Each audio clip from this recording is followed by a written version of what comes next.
যে আমরা 2021-এর আইএসএফ আর না, এটা 2026। 2021-এ আইএসএফ তৈরি হয়েছিল সংখ্যাগরিষ্ঠ হিন্দু সমাজের মানুষকে আইএসএফ সম্পর্কে ভুল ধারণা দেওয়া হয়েছিল ওটা মুসলমানদের দল, আর সংখ্যালঘু মুসলমানদের বলা হয়েছিল ওটা বিজেপির বি টিম। আজকে সংখ্যাগরিষ্ঠ হিন্দু সমাজের মানুষ আইএসএফ এর কার্যক্রম দেখছে, আর সংখ্যালঘু মুসলমান ভাইরাও আইএসএফ এর কার্যকলাপ দেখছে। যে মানুষ যে ধর্মনিরপেক্ষতার আসল সংজ্ঞা কি হতে পারে সেটা আইএসএফ কে তারা দেখে নিচ্ছে।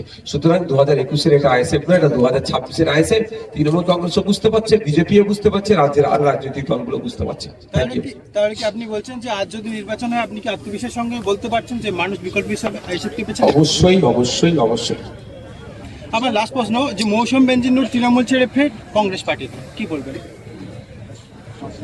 কে কোথায় যাবে আমি ঠিক করে দিতে পারবো, তবে আমি এতটুকু কথা বলি, এই দল পরিবর্তনের বলবো, আমি মৌসুম ম্যানেজার নূরকে দিয়ে বলছি না, ম্যানেজার কাটিং করবেন না। গরু ছাগলের মতো হাট বাজারে না বিক্রি হয়ে যায় রাজনৈতিক নেতারা, বিশেষ করে নির্বাচিত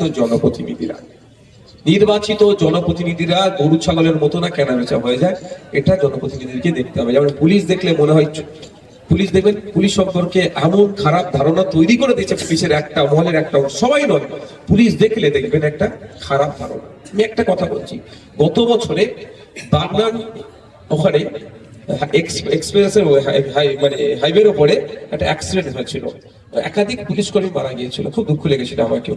কিন্তু ওইটা একটা ডিজিটাল প্ল্যাটফর্মে একটা খবর হয়েছিল, ওই খবরে আমি কিছু কমেন্টস গুলো দেখছি, আমার রিয়াক্ট দেখছিলাম, অবাক আমি, হাসছি আর যা ইচ্ছা তাই কমেন্ট করছে।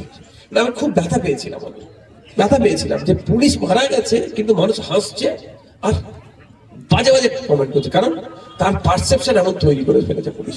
ঠিক রাজনৈতিক কারবারিদের দেখলেই মনে হয় কেন চোর চোর, সে রাজনৈতিক নেতাদেরকে দেখলেই যেন সাধারণ চোর এসছে, ওটা এই পারসেপশন আমরাই খারাপ করেছি তো আমাদের।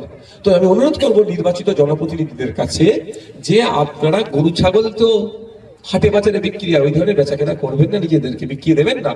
আপনাদেরকে যারা ভোট দিয়ে জিতিয়েছে তার মান সম্মানটা রাখবেন। যদি কাজ করতে অসুবিধা হয়, শ্বাসকষ্ট যদি বেশি হয়ে যায়, পদত্যাগ করুন, করে অন্য জায়গায় গিয়ে আর স্বস্তির শ্বাস নিন।